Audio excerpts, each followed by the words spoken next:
Every day, people like you and me witness paranormal activity. Many people suffer alone, afraid of telling their stories. Their encounters remain locked away, like skeletons tapping lightly on a closet door. Join me, Blake Lewis, as we peel back the veil of our reality, searching through silence.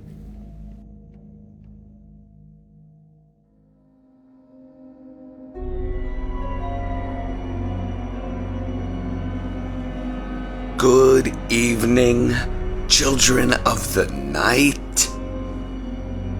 It has been a little while since my last broadcast, but I have a doozy of a story for tonight.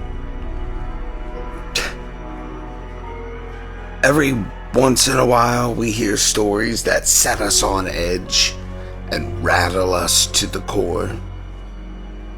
Well, I present such a horrific story for tonight about a girl named Becca who just wanted to fit in and follow her sister Rachel, even potentially into the grave. So go pop some pop secret. Find yourself a nice, refreshing beverage. Go grab one of your comfy comforters. Get all snuggled up for this little event that I got coming for you. The title of this story: An Oath Bound by Blood.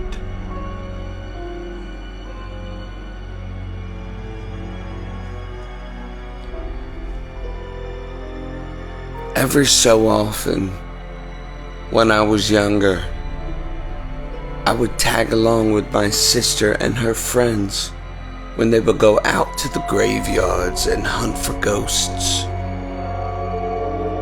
It became a passion of mine by the time I was 13, and I loved that both my sister and I had the same obsession with the occult.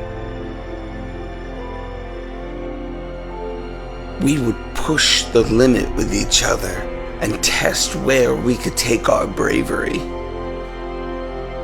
And neither one of us wanted to be the girl who was too scared to complete an activity. And because of that, we kind of sealed our own fates with this eventual dark turn that we caught ourselves up in. It was my sister's best friend, Jackie, who turned us on to the blood magic. Jackie was a very sweet girl growing up, but the more we all fell deeper into the occult, it was Jackie who became affected the most. She began practicing strange daily routines that she would always suggest and swear they fed her spirit and empowered her. She was quite convincing, and we all, over time, began to follow her lead, like she asserted herself as the head mind of our little clique.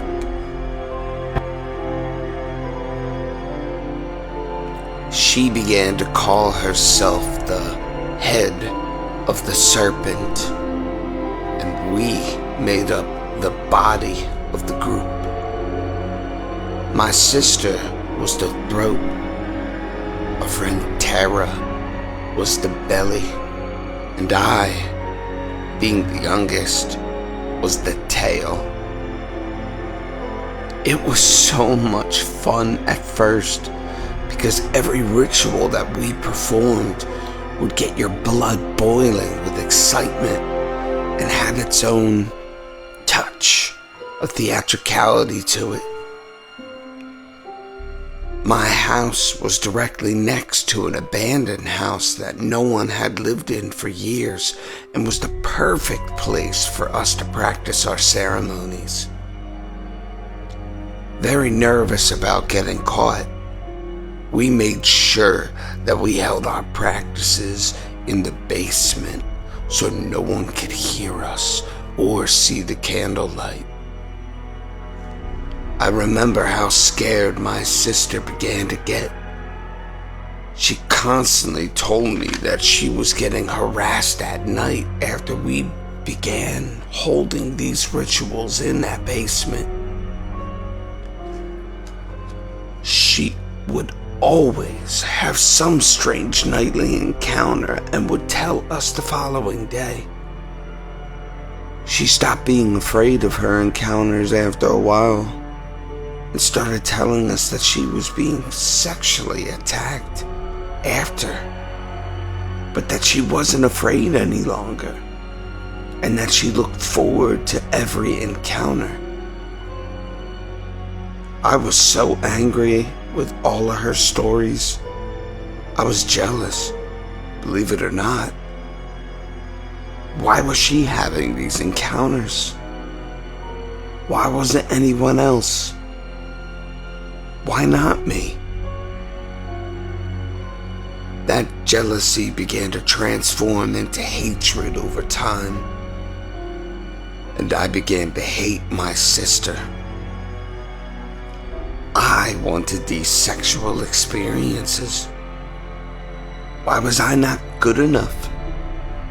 I was younger and more attractive. I was caught up in actually begging for an encounter at night, every night. Jackie began to show signs of jealousy shortly after, accusing my sister of lying and only making up these encounters to try and take the role of head of the serpent.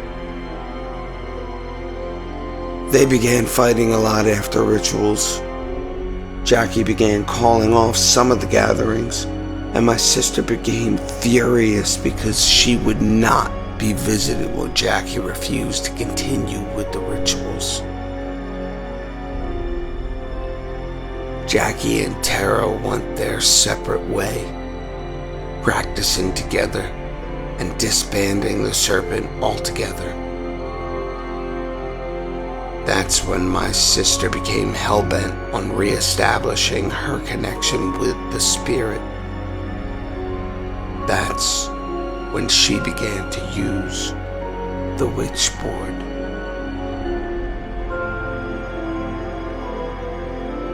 I was too afraid to use the board at first, but after my sister began to have successful sessions, the sexual encounters began happening again. My sister's overall health started drastically taking a turn for the worse, and she became extremely ill, vomiting every night after her sessions and never being able to keep her food down.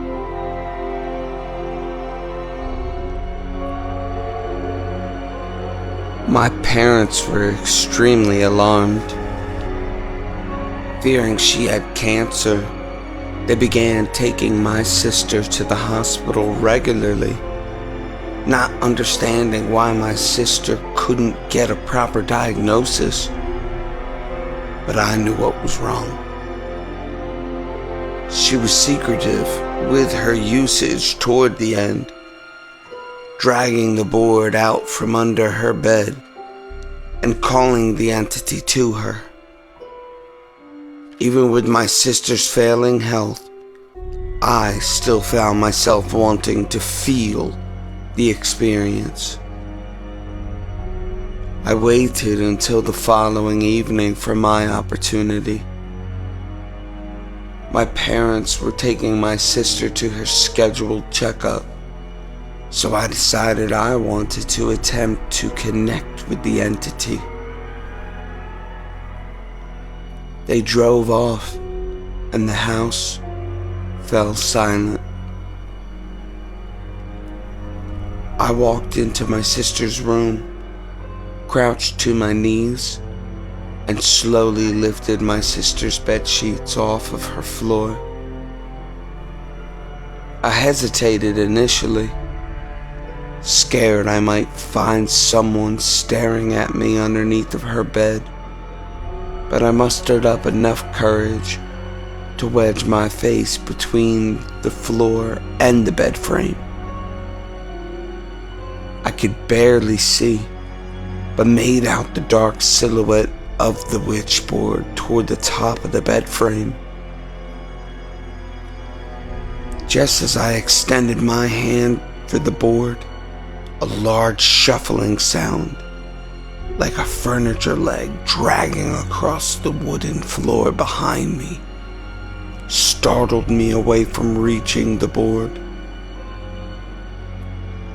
I planted my back against my sister's bed and turned my attention to the middle of my sister's room while trying my hardest to hold my breath, and there it was.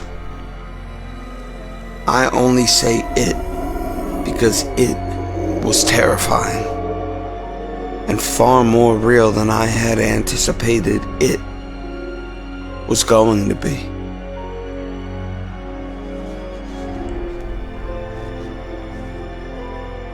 It didn't have an appearance of a man. It was frail, diseased looking, but muscular and hairy. The hair seemed wet and thick, like it was soaked in oil or blood. It had female breasts and male parts protruding from the thick, dense, wet hair around its crotch. Its legs were hairy as well, but strangely seemed backwards, like its knees were behind its body. Its feet were hooves that looked like horses' hooves, and the creature was so tall, it was crouching slightly to fit inside of the room. I do remember getting locked into its eyes, and also remember the low rumble and wicked sound it began to make as it slowly opened its gaping mouth, releasing some sort of a foul toxin that quickly permeated throughout the entire room. I tried to continue to hold my breath as to not inhale the smog that was quite visible, and even held my nose while cupping my mouth. The smog began to affect my sight, and I was blinded by mucus that began to seal my eyes together. That's when I heard the creature advance upon me, scraping its hooves across the floor with the same sound like furniture legs sporadically shuffling in my direction. It latched its fingers around my shoulders and forcefully placed me firmly atop my sister's bed so fast, startling me into a gasp. I inhaled the smog that began to make me cough uncontrollably. That tasted and smelled like sulfur mixed with rotting flesh. Almost immediately, I began to fall into a slumber, but I could feel it stripping away my articles of clothing. I felt the hot, wet feeling of its hair from my chin to my thighs, and its cumbersome weight plant me into the bed. Just as I was losing consciousness, I felt the insertion. An extreme heat from within my pelvis. I somehow fell asleep Sometime later, I sprang awake and was immediately in a panicked state.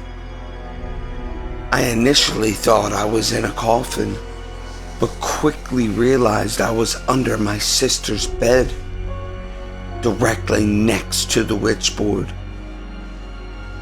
I crawled out from under her bed and looked back to find the creature's yellow eyes partially illuminating the darkness under the bed from behind the board. It was laying under the bed with me. I scuffled backwards until my back hit my sister's door frame while keeping its eyes in my sight. Looked up for the handle, then back to the bed where I could see nothing but darkness as silence engulfed the entire room. I clambered to my feet, tripping backward into the hallway, slamming the door behind me, and immediately burst into tears. I didn't move from that spot for a good 15 minutes, just sobbing uncontrollably. Suddenly I heard the dragging sound from behind the door, as if it had manifested again, propelling me to stand and dart into my room. I slammed my door, leapt onto my bed, and shielded my body with my covers. I don't know how, but I fell asleep. When I awoke the next morning, I didn't feel myself. My sister was locked in her room, and my mom was crying at the dinner table. I could hear her talking to herself, trying to convince herself that everything was okay. But everything was not okay. I had made my mind up and waited for my mother to take my sister for her evening checkup, and immediately called Jackie and Tara for a meeting. They were not up for a reunion at first, but after I anteed up the details, their overall intrigue was enough to get them to meet up at the vacant house's basement for a reunion of sorts. It was Jackie who took the matters into her own hands. When she arrived that night, she was fearless. She barged into my house after the meeting, walked up the staircase, and into my sister's room with authority, knelt beside the bed, climbed under, and quickly re-emerged with the witchboard in hand, then firmly clinched it into her chest as if she was sealing the creature inside. She walked directly out of the house and over to the vacant home next door, brought the board straight into the basement and placed it into the open furnace. She poured a large amount of salt around the furnace in a circle and placed a sealing spell onto the board, binding the creature within the wood, and began to chant such cryptic whispers. I fell extremely ill in that moment, and this sharp, stabbing pain throbbed in my abdomen where I had felt the heat the night before. It was that moment that the entire atmosphere shifted. The air became dense and nauseating. Both Tara and I began to have trouble breathing. Jackie abruptly stopped chanting and moving. Tara poured a satchel of twigs and sawdust into the furnace, completely covering the board, and sparked a piece of paper on fire then proceeded to ignite the furnace into flames. The loudest screams I have ever heard radiated throughout the basement, like a woman was set ablaze. It was blended with a guttural growl.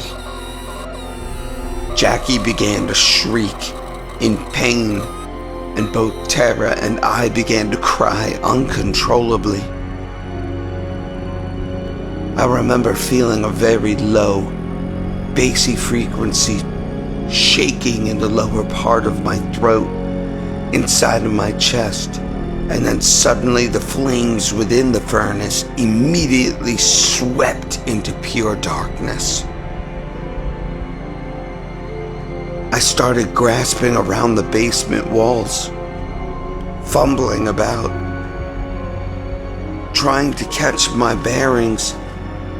Then suddenly Jackie began to cackle in a cryptic voice, and the board in the furnace burst back into flames, illuminating the basement and revealing a circle of shadowy figures standing, hunched over in different positions of the room.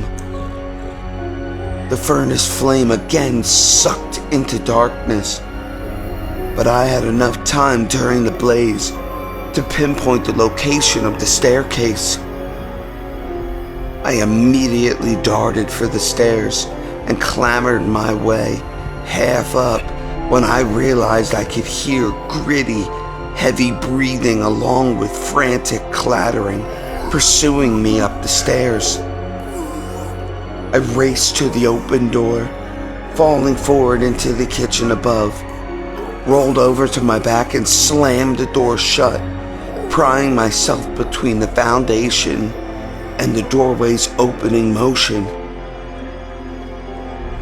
I was screaming out for help, and the door continued to shake for what seemed like 20 minutes. The shaking finally stopped, but I sat wedged there sobbing for at least an hour in silence to myself. I couldn't hear anything down there. It was dead silent. I wanted to go back down to see if the girls were okay, but my better judgment told me to leave, begged me to leave. So I ran. Into my house, up the stairs, into my room, and under my sheets. I laid there in shock for the remainder of the night and waited for my sister's return. I heard her savagely tearing through her belongings from underneath of her bed and was startled out of my skin when she tore through my doorway. She began questioning me about the board in a hard whisper, and I just reached out to her for her to join me onto my bed. I told her everything, every detail. Both she and I were in absolute tears, and she continued to tell me we were all that we had, and everything was going to be okay. The following day, both Jackie and Tara were at school, but were in a fogged state of mind. Both girls remember burning the board, but nothing after. Nothing. They don't remember the encounter or leaving the house. We never went back. My sister's health gradually began to improve, and we pulled ourselves away from the occult. She lives with her boyfriend now, and her and I never speak about those nights. But I will never forget them.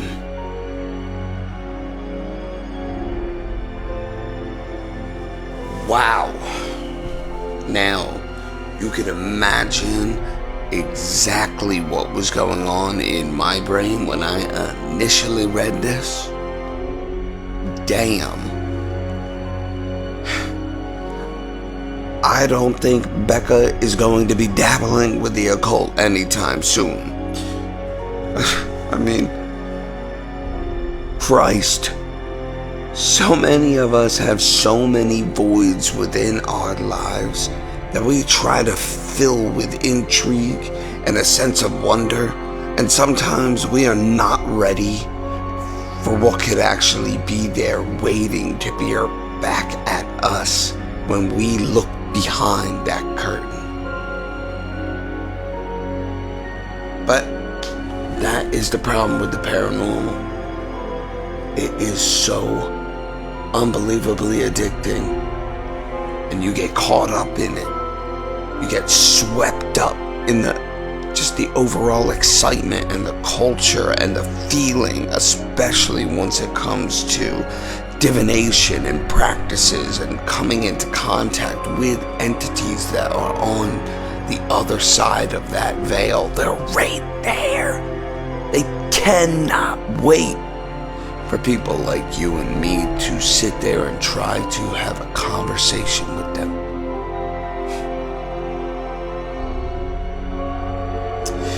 So is the Fool's Errand.